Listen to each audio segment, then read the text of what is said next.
Kalau gitu arti sebuah merchandise untuk lo tuh gimana? Sayang banget ada orang yang beli baju gitu dengan nama band gua, tapi ya jelek gitu. Dibikin bootleg, dibikin KW, kita make nih bareng-bareng di festival. Itu kan gak kelihatan kan?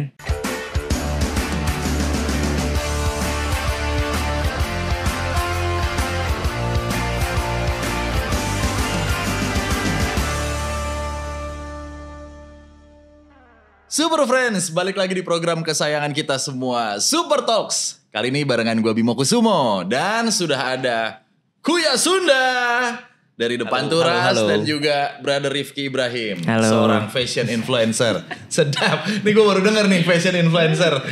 Tapi emang iya sih kalau ngeliat posting-postingannya beliau, wih mantap. Dan kenapa kita mendatangkan dua penantang kita hari ini karena sama-sama lagi rame nih apa yang lagi diperbincangkan, mungkin bukan dari Kuyanya tapi dari Depan Turasnya di salah satu media digital gitu ya, dan juga kebetulan Brother Rifki juga sempat ngangkat salah satu tema yang akan kita bahas kali ini, yaitu maraknya pembajakan merchandise musik lokal atau band lokal.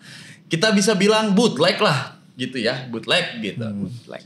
Nah ini ternyata di beberapa bulan terakhir, bukan bulan ya, mungkin minggu ya, bulan sih ya, beberapa bulan terakhir jadi concern tuh, jadi rame, jadi kemana-mana, jadi panjang, sampai jadi ada yang nyerang personal gitu kan ya. Tapi sekarang kita ke Kuya dulu deh. Oke. Merchandise band itu kan perpanjangan tangan dari karya-karya lo sebagai representatif dari Depan Turas atau ya, betul, band betul. gitu kan ya. Bener gak sih kalau merchandise itu menurut lo bisa dijadikan sumber pendapatan band yang utama? Kalau utama sih sebenarnya gue nggak bisa menjanjikan. Cuman kalau disebut sebagai penghasilan yang lumayan gede tuh gue setuju. Oke. Kalau gitu arti sebuah merchandise untuk lo tuh gimana? Mungkin yang pertama tuh bisa disebut sebagai identitas. Identitas dari sebuah band atau siapapun lah itu. Lu secara band arahan visualnya gimana. Terus mungkin bisa menemukan juga si fans lu tuh bentukannya kayak gimana juga. Sukanya apa. Aneh-aneh tuh bentukannya. Lagi lu bentukannya gimana? Gimana ada yang maksudnya karakteristiknya gimana. Karakteristik. Gue terus kira ada yang lucu bentukannya. Mungkin bisa juga sebagai alat ukur gitu. Dimana lu bisa melihat sejauh mana atau jangkauan pendengar loyal lu gitu. Misalkan gua tur kemana, penjualan merchandise di sini rame nih. Oh berarti yang ini sukanya ini gitu. Sukanya jenis yang ini. Merchandise di sini laku nih gitu. Jadi ada demand di sini kayak gitulah. Terus yang ketiga mungkin buat gue sebagai lumbung bersama kali ya sama tim Depan Turas gitu. Karena di dalam sebuah merchandise tuh nggak cuman ya udah kaos dijual gitu. Di situ tuh ada orang-orang yang bekerja di situ gitu. Betul. Staff, ada ilustrator mungkin yang gue hire gitu. Ada vendor-vendor yang kerja di situ. Jadi kayak menurut gue sih jadi lumbung bersama gitu. Jadi cukup vital lah buat gue. Berarti merchandise untuk lo sebagai pemain band gitu ya, atau sebagai band itu jadi riset tools berarti ya. Bisa jadi salah satu. Bukan marketing tools tapi jadi alat buat riset nih. Yang bisa nanti banyak tuh kepanjangan. Oh ternyata kalau misalnya main ke let's say Celebes gitu ya, ke Sulawesi, mereka karakteristiknya begini. Nanti kita bikin yang kayak gini, nanti lagu kita kayak gimana gitu-gitu tuh bisa kemana-mana tuh. Kalau gue sih kalau lagu sih kayaknya enggak direct. Jadi banyakan kalau Panturas tuh bikin lagu dulu, dibikin merchandise-nya kayak apa, ngikutin lagu. Jadi kayak karya dulu aja dulu. Nah, berarti kalau untuk Depan Turas sendiri tuh seberapa sering sih sebenarnya ngerilis ngerilis merchandise, atau kalau misalnya kita boleh tahu nih, strategi lo tuh gimana sih, misalnya event-event tertentu, situasi-situasi tertentu, atau bahkan sampai gue ngerilis dikit aja lah, yang penting ini jadi collectible item fans gue misalnya kayak gitu.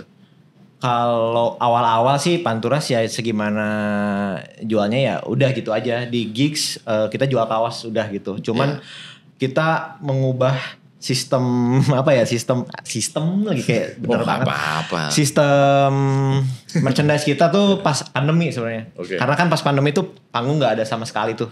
Ya udah kita kayak muter otak gimana caranya kita bisa dapet bulanan tapi lewat nggak manggung gitu. Jadinya kita bikin merchandise. Nah merchandise itu kita coba aplikasikan gimana caranya merchandise ini cara kerjanya sesuai dengan brand-brand clothing gitu. Oh. Jadi di Q1 ada apa, bikin apa, terus kita kalau misalkan stok nggak habis ya ada potongan, ada potongan juga buat ABK official ininya Panturas gitu, pendengarnya Panturas.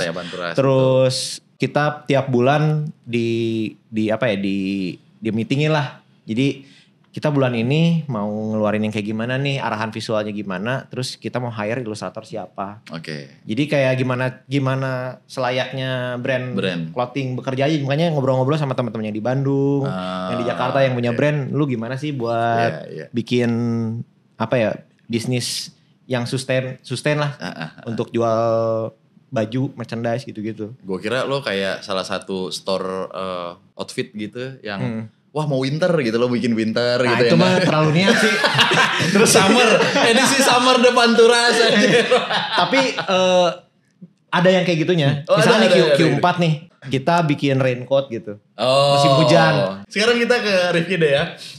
Lo kan dikenal sebagai fashion influencer, di mana lo sering banyak bikin konten-konten outfit apa yang lo pakai gitu, outfit pilihan gitu ya. Dan dari pandangan lo sebagai konsumen deh, apa sih arti merchandise musik?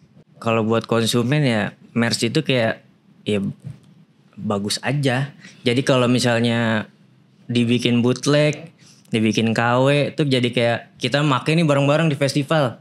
Itu kan nggak kelihatan kan, mana yang bootleg, mana yang KW. Nggak, orang tiba-tiba megang bahannya kan nggak mungkin. Jadi identitas sendiri aja buat fansnya gitu. Tapi kalau buat lo sendiri nih Ki, faktor orang untuk beli kaos band gitu ya, itu dari desainnya atau dari denger musiknya, apa dari FOMO-nya aja?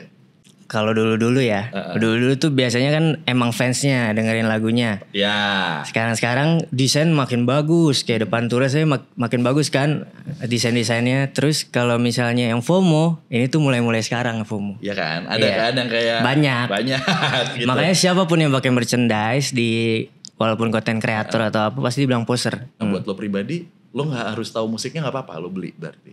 Minimal satu lagu lah. Minimal satu lagu. Minimal satu. Ada sih baju satu yang gua nggak tahu sama sekali lagunya. Oke, boleh disebutkan? Mastodon. Gue benar-benar nggak tahu lagunya. Nah itu band lama juga kan? Jarang sih itu angkatan ya bapak produser yang ada di belakang kamera ini kayaknya. Itu emang one of a kind juga sih kayaknya. Kenapa lo bisa beli? Rare-nya desainnya atau bagus banget sih. Desainnya. Kayak band lama tapi desainnya tuh kayak pop baru aja gitu. Oke, berarti minimal satu ya Ki ya? Minimal satu lah. Minimal satu, oke. Piu Gaskin kan gak satu doang kan? Enggak dong. Oke. Balik lagi ke Kuya deh. Oke. Beberapa waktu lalu. Wah ini cukup gak sensitif sih, tapi ya udahlah ya. Lo mendapati kalau ada yang jual t-shirt Panturas bootleg di live gitu ya, dijual secara live. Kita udah lihat juga bagaimana reaksi dari teman-teman Depan Turas. Tapi pertanyaannya, dengan adanya kejadian ini, apakah gitu ya, nunjukin masih banyaknya demand merchandise bootleg? Kalau gue sih ngelihatnya emang tren bootleg atau fake, jual fake tuh dari zaman dulu sih. Dari zaman abang-abang ngeband juga udah ada tuh. Cuman persoalannya adalah sekarang toolsnya beda, cara marketingnya beda, dan ya orang juga udah mulai aware sama itu gitu. Ya. Kayak gitu sih. Iya. Karena memang secara global juga kan ya, maksudnya secara general, secara general di Indonesia ini kan juga lagi bukan diketatin tapi digaungin tentang bagaimana kita bisa punya sebuah IP identity yang kuat kan ya, bagaimana kita bisa ngejagain IP kita gitu, kita bisa ada sebuah badan hukum kah atau apa tentang hak cipta gitu. Nah kalau udah ngomongin ke situ, secara industri persentase kerugian dari band tuh banyak gak sih? Kalau disebut banyak sih, ya banyak sih. Cuman persoalannya adalah gue nggak terlalu concern ke situ. Yang gue concern tuh sayang banget ada orang yang beli baju gitu, merchandise dengan nama band gue, tapi kualitasnya gitu. Jadi kayak ya jelek gitu. Oh iya. Beda jauh ya, emang beda jauh ya. Ya misalkan nih, gue kan lihat juga ya, maksudnya dari kejadian yang kemarin tuh gue jadi banyak belajar gitu. Jadi kayak apa ya yang perlu jadi refleksi buat tim Panturas juga gitu, tim merchandise Panturas gitu. Ya itu sih, pertama gue lihat pas gue nyari di marketplace tuh harganya 85.000 atau 75.000 lah kayak gitu. Terus si kualitas sablonnya tuh pakai yang instan gitu. Jadi bukan yang sablon yang digesut gitu karena harganya murah ya dan cepat. Dia pakai yang kayak DTF atau DTG gitu. Yeah. Jadi yang kayak lu bisa nyomot gambar, di print, dimasukin udah jadi kaos. Yeah. Nah, gue tuh yang gue sebel tuh kayak perasaan gue belum pernah deh bikin desain kayak gini gitu. Kayak orang tiba-tiba datang ke gue gitu di pas manggung gitu. Kang, gitu, pakai t-shirt. Kayaknya ini thumbnail YouTube ya. Kayak, tapi gue nggak ngomong ke orangnya, cuman kayak gue mikir ini kayaknya gambarnya dari thumbnail YouTube. Gue belum pernah sama sekali bikin desain lo kayak bilang gini. Kayak gitu? Enggak lah, gue di pikiran gue, cuman ya perlu jadi kayak ternyata banyak yang kayak gini. Terus kayak banyaknya ya emang orang nggak tahu aja kalau ya coolness-nya beli merchandise band ya yang asli gitu dengan official desain yang dirilis sama bandnya gitu. Lo pernah gak sih beli merchandise KW? Atau bukan deh KW deh, atau bootleg lah apa-apa itu? Bootleg, jadi kalau kemarin juga nih gara-gara kemarin gue juga belajar gitu. Jadi bedanya antara boleh deh itu dulu deh. Iya, bedanya bootleg KW dan fake lah ya. Fake ya. Kalau bootleg itu merchandise-nya tidak dirilis resmi sama bandnya dan tidak ada afiliasi dengan bandnya, cuman dijual. Tapi desainnya beda dari yang kita rilis. Oh, itu nggak ada tuh di jadi, katalog rilisan nggak resmi, ada di katalog rilisan Panturas nggak ada tuh. Misalkan ada temen yang emang ilustrator, demen gambar-gambar gitu, bikin sendiri. Yaudah kita bikin kaos gitu. Banyaknya bootleg tuh fan-made sih bisa disebut ya, fan-made. Yeah. Cuman ada juga yang dijual juga, cuman biasanya nggak banyak. Okay. Jadi kadang-kadang kalau emang yang bootleg yang niat ya, karena ada tuh yang emang jadi alasan orang bikin bootleg tuh ada yang kayak bandnya udah jarang ngeluarin merchandise atau nggak bikin merchandise sama sekali, kayak Fugazi misalkan. Ada juga yang bandnya udah bubar, udah nggak tahu kemana, tapi fansnya masih banyak. Gue sebagai desainer gue pengen bikin baju band ini, dibikin terus dijual, ada gitu. Terus kayak ada yang kong kali kong sama nggak kong kali kong sih, maksudnya ngontak si artisnya mau bikin ini boleh nggak? Tapi gitu. Bukan official rilis dari bandnya. Nah itu ada tuh yang kayak itu buat ada. Terus ada beberapa. Sekarang lagi rame sih sebenarnya. Kayak gitu ya. Kalau KW? Bootleg. Nah kalau KW itu adalah emang nyomot. Plek-plekan nyomot. Gue kalau KW sama fake gak ada bedanya lah kalau buat gue. Ya palsu aja gitu. Palsu aja ya. Palsu aja. Emang nyomot desain dari yang udah ada gitu. Misalkan ini baju PW Gasin sini nih. Kan ini official. Ya udah gue nyomot aja, ngambil, jual sesuai sama ini. Cuman kualitasnya beda. Kayak gitu Ki, menurut lo bedanya bootleg dan KW? Ya bootleg itu kan fan-made ya sebenarnya. Bisa kadang buat dipakai sendiri aja, bikin sendiri buat dipakai sendiri. Terus ada demand-nya, mungkin bisa izin dulu ke bandnya.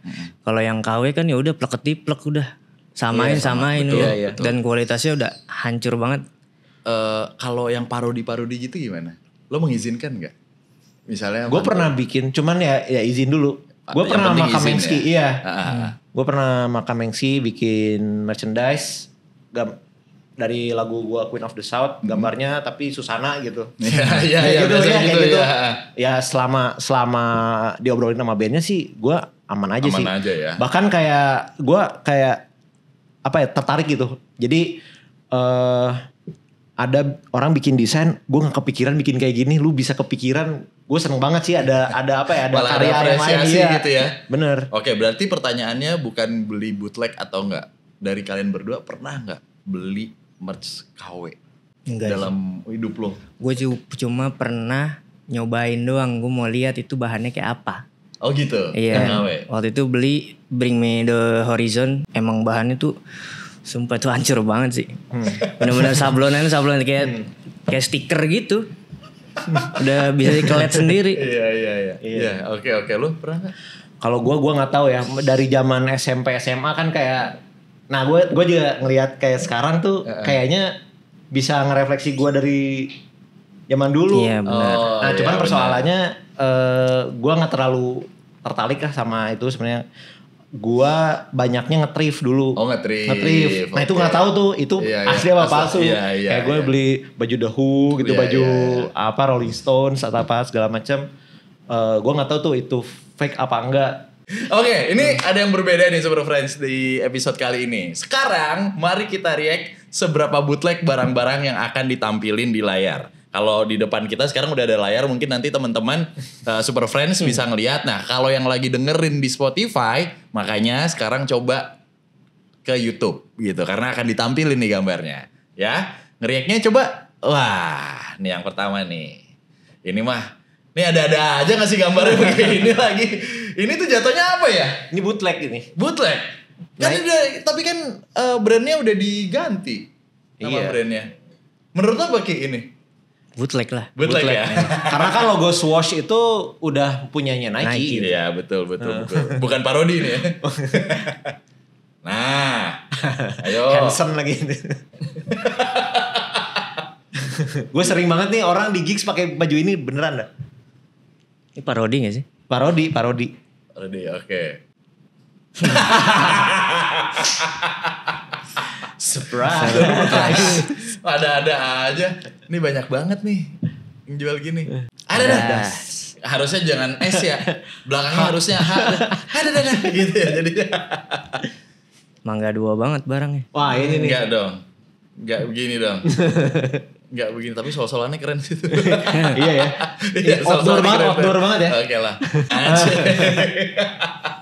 Oke. Ini yang tadi gue bilang nih ya, untuk lebih dalam lagi untuk ngelihat merchandise bootleg gitu. Apa sih yang kalian berdua amati ketika ngebedain merchandise bootleg dan asli dari sisi bahan, teknik printing dan ciri-ciri otentik lainnya yang lu berdua paham selain dipegang bahannya beda? Dari Rifki dulu deh. Ya dari desainnya sih, printingnya tuh udah pasti jelek. Tapi ada yang lucu kemarin pas gue nonton di Bring Me The Horizon. Jadi di dalam itu jualan merch kan. Official? Oke. Tapi officialnya tuh no tag. No tag, nggak ada tag sama sekali. Jadi orang-orang tuh mikirnya kayak beli desain, maksudnya desain dari BMTH. Tapi yang ngeprint si promotornya itu. Mungkin ya. Soalnya no tag sama sekali, nggak ada tag, cuma ya size aja L, M. Tapi official.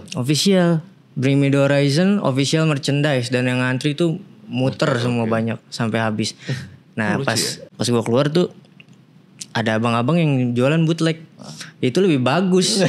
Itu sering terjadi gitu ya. Kalau merchandise luar apalagi. Merchandise luar tuh itu bener-bener lebih bagus. Tagnya ada kayak tag officialnya. Baju band tuh ada yang sablon, ada yang pakai katun gitu, woven. Ya itu ada. Dan harganya di official itu 500 ribuan. Nah kalau di luar tuh cuma 100 ribu. Dan itu gambar sama, bahan lebih bagus. Gambar sama, bahan lebih bagus. Dan lu nggak bisa bedain juga mana KW, mana aslinya, karena sama. Dan lebih bagus yang KW. Nah kalau gitu gimana tuh? Apa tuh? Ya, itu misalnya, menurut gue ngelihatnya privilege kita sebagai orang Indonesia sih. Maksudnya produksi di kita tuh lebih mantap ya gitu. Material lebih gampang nyarinya. Oke. Terus yang ngerjain penjahit segala macem banyak di mana-mana. Jadi itu privilege kita sebagai produksinya, privilege kita sebagai orang Indonesia sih. Cuman ya tetap aja beli merchandise palsu sayang banget sih gitu. Tapi lu bisa dengan kasat mata gak sih dari sablon sih paling gampang, sablon. Sablon aja ya udah. Terus tag sih, tags tuh ini makanya gue lihat ada kasus itu rada-rada bingung juga sebenarnya. Terus harga sih, harga tuh kalau di bawah 150 gue nggak yakin itu asli, kecuali yang udah bekas ya. Ya. Terus Ada gak sih yang berani untuk ngejual kayak tadi yang Rifki bilang, bootlegnya kan lebih bagus gitu ya daripada aslinya. Terus dia iseng untuk harganya samain deh 500. Pernah ada gak ketemu kayak gitu? Kayaknya ada deh. Mungkin ada sih kalau band luar ya. Iya. Kalau band lokal kayaknya nggak mungkin karena ya harganya juga nggak terlalu mahal kan yang lokal. Iya. Mendingan yang asli sekalian kalau Ngasih gitu. sekalian. Sebenarnya kalau lokal takut digebukin sih. Iya, benar. Soalnya bisa langsung didatangin. Iya kan, bisa takut di mob sih. Ya kan karena gue mikir tadi dari kejadian yang Rifki bilang, anjir dari segi kualitas lebih bagus, dari segi tag bisa plek-ketiplek sama, tapi harganya jomplang. Kalau misalnya gue iseng gitu ya, udahlah gue iniin aja sebagai official gitu. Nah itu kan bedanya tuh beda banget kan. Jadi tagnya nggak ada, yang official yang ini ada tagnya. Di kejadian itu kan. Nah, kalau misalnya dia jual yang bootleg, kalau orang yang nonton datang ke venue itu pasti tahu itu KW gitu. Mungkin kalau Ya, 2 tahun, betul. 3 tahun ke depan bisa dia jual lagi. Ya kalau di saat itu memang nggak bisa, Nggak bisa. karena kan udah ada barrier kayak gitu. Iya. Tapi masih dari harga Niki, lo pernah bilang ada statement yang menarik gitu ya di feed Instagram lo gitu. Lo bilang kalau sebagian band lokal juga menghalalkan merch bootleg. Dan banyak yang beli merch bootleg karena merch original harganya digoreng di atas normal nih. Nih masih ngomongin harga.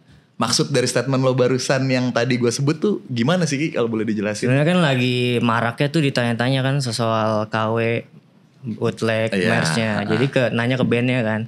Jadi salah satu sih bukan sebagian. Oke. Bisa nulis. Bukannya menghalalkan tapi kayak ya udahlah. Ya mau gimana, fans gue mampunya bisa beli yang kayak gitu. Tapi dia nggak membenarkan, tapi dia nggak melarang juga. Oke. Jadi intinya gitu. Nah pas gue lihat statement itu, ya bingung dong.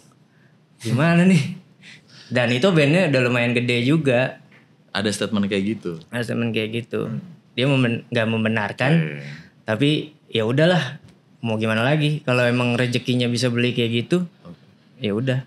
Oke, dari penjelasan, bukan penjelasan ya, tapi info menarik dari Rifki ini, dan tadi kita udah ngelihat sedikit ternyata memang ada sebuah interview yang dimana bandnya quote unquote menghalalkan untuk membeli barang-barang palsu gitu atau merchandise palsu. Sebenarnya ada nggak sih unek-unek dari lo deh, ya Iya. pertama gitu terhadap memutus rantai untuk merchandise musik dalam hal ini tuh band lokal yang bootleg. Kalau memutus sih susah ya, saya kayak udah menjamur banget sih kalau gue ngelihatnya. Susah Susah sih. Bukan yang nggak bisa tapi Bukannya nggak bisa tapi susah. Oke. Terus kayak emang mau diregulasi segimana juga ya pasti ada demandnya gitu loh. Cuman yang mungkin bisa kita lakuin ya sama-sama ngasih tahu kalau yang kayak gitu tuh nggak keren gitu. edukasi gitu. Sama-sama ngasih tahu aja lah. Maksudnya kalau emang beneran suka sama bandnya, ya better beli merchandise-nya yang asli gitu. Oke. Karena itu ngebantu banget buat bandnya. Bahkan kayak teman-teman gue bisa nyelesain tour tuh gara-gara dia jual merchandise. Oke. Emang jual beli merchandise tuh directly lu membantu musisinya. Kayak gue ngeliat kayak sekarang kan ngedenger musik tuh udah semudah itu ya. Maksudnya segratis itulah kalau misalkan lu lewat streaming gitu.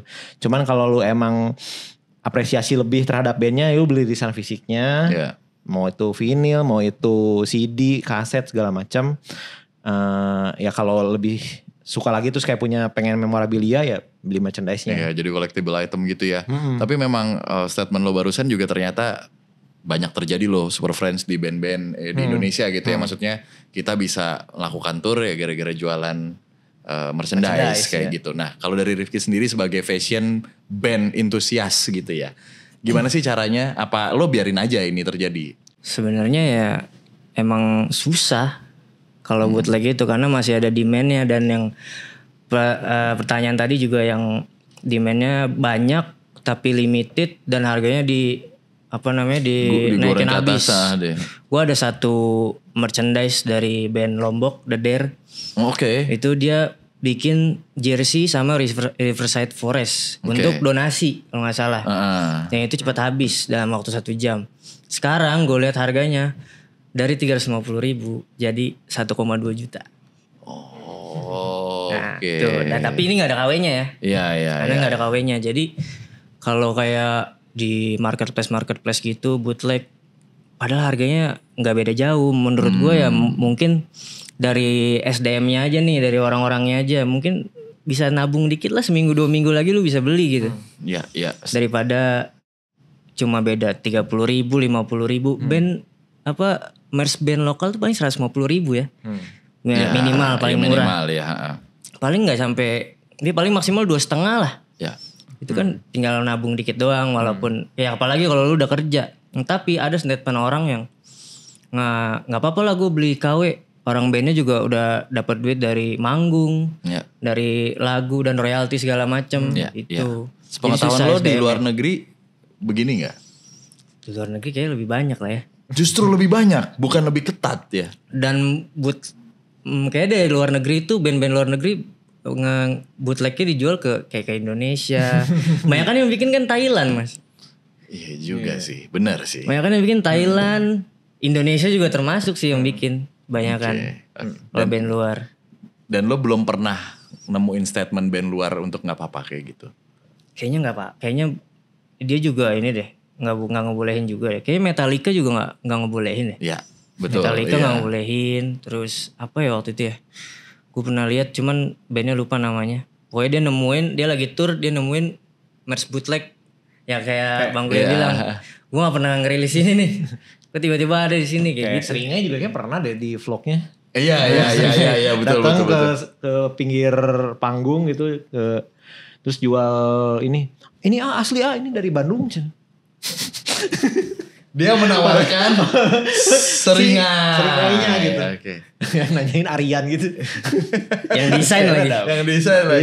Yang jual ya tahu jual doang gitu. Iya. Betul lah kalau misalnya kita ngelihat di luar negeri sebenarnya juga kalau di Indonesia paling kejadian 1-2 ya doang ya yang menghalalkan pembelian kaos bootleg kayak gitu ya. Tapi kalau gua sih kalau dari band ya, gua mungkin yang bisa gua lakukan adalah terus lari gitu. Maksudnya kayak gimana caranya supaya si yang masukin itu kerepotan buat masukin match gua gitu. Jadi kayak bikin selain kaos aja gitu. Misalkan apa gitu, misalkan knit ini. Gua bikin ini materialnya pakai knit gitu. Yang aduh repot banget dah kalau ngemasukin ini gitu, mending jual yang lain gitu. Nah, jadi bikin bentuk-bentuk lain lah merchandise-nya gitu. Gua. Iya, yang lucu-lucu dong gitu. Tadi akhirnya gue kepikiran lo kan juga pernah kerja sama dengan Super Music ya, gitu kan. Itu merchandise-nya kan juga keren tuh menurut gue ya, desainnya lucu. Itu yang desain siapa? Ada yang lagi main surfing itu tuh. Seniman Jogja namanya Saka Studio. Saka Elmo Studio. Ya. Oke. Dan memang nih ke pantura sedikit ya, memang kalian concern banget ya sama desain-desain yang lucu-lucu gitu. Iya, main sih. Maksudnya kayak itu sebagai identitas aja sih, identitas Panturas gitu. Jadi gue pengen ketika berapa tahun ke depan gitu, orang tuh masih notice itu Panturas gitu. Terus secara merchandise juga gue ngerilis bahannya yang sebisa mungkin sustain gitu. Kalaupun misalkan aging atau udah lama itu bertahun-tahun tetap kelihatannya bagus gitu. Oke, terakhir nih, kasih statement dari lo berdua atau untuk semua Super Friends lah pokoknya, supaya ayo kita beli merchandise yang original, yang official, dan hindarin tuh beli merchandise KW lah, bootleg lah atau fake. Kita mulai dari Rifki dulu. Nih untuk Super Friends ya, kalian bakalan lebih bangga kalau pakai merch original. Jadi kalau ketemu personilnya nih di jalan atau lagi di festival mau foto, kan personil punya mata kan, pasti bisa ngelihat dia yang bikin. Kalau misalnya kelihatan KW kan jadi agak malu gitu kan. Iya betul. Oke. Sebenarnya gini, ini gue punya satu ini ya, nggak usah ketemu personil bandnya lah. Misalnya kita lagi nongkrong aja gitu kan, lagi nongkrong gitu dan ya tanpa mengurangi rasa hormat kita mampu lah untuk beli yang original tapi pakai yang fake. Thanksin gak sih lo gitu? Iya, ada yang sama lagi. Ya, uslap nih ya, uslap nih ya, gitu, palsu gitu, itu sih tensin banget itu. Asli gue udah ngebayangin, anjir enggak lah, gengsi dong, gitu lah. Pride-nya emang nggak ada sih, gitu. Jadi di tongkrongan juga kayaknya nggak dulu deh, gitu. Ya kecuali balik lagi tanpa mengurangi rasa hormat, memang di tongkrongan yang tadi yang band yang disebutkan itu mungkin ya pasar gua ada di sini gitu ya. Iya. Ya tapi ya kita nggak bisa maksa juga. Ya udahlah. Iya. Tapi gue mau nanya satu deh sama lo Ki. Lo tuh bisa main musik gak sih? Gak bisa. Gak bisa. Itu tuh selalu komentar kayak gitu. Emang kenapa sih pakai merch nggak harus bisa main musik gitu? Aneh banget. Iya emang kenapa sih gitu ya? Tapi kan menikmati. Iya menikmati. Kalau lu nanya lagu gue tahu. Keren. Kalau lu nanya lagu gue tahu. Kalau lu nanya gue main apa? Enggak dulu. Saya mundur dulu. Oke, Kang Kuya. Silakan. Untuk Super Friends semuanya, belilah merchandise yang asli karena itu membantu langsung kepada musisinya untuk hidup dan sustain sampai di masa depan. Amin. Kita tunggu katalog berikutnya dari Los Panturas nih. Aduh, yang penting gue udah dapet satu merchandise yang rare. Yang rare sekali. Ntar pulang gue beli deh, gue belum. Apa? Ntar pulang gue beli. Sorry. Panturas. Aman. Oke, Super Friends, thank you so much sudah pantau terus obrolan kita yang di Spotify ataupun yang di YouTube. Intinya yang di Spotify kalau tadi masih penasaran sama gambar-gambar yang kita kasih lihat, makanya stay tune terus di channel YouTube dan podcastnya Super Talks. Nantikan juga Super Talks episode berikutnya karena kita selalu punya bahasan seru dan topik menarik di sini. Gue Bimo Kusumo. Saya Kuya Sunda. Saya Rifki Ibrahim. Bye-bye Super Friends.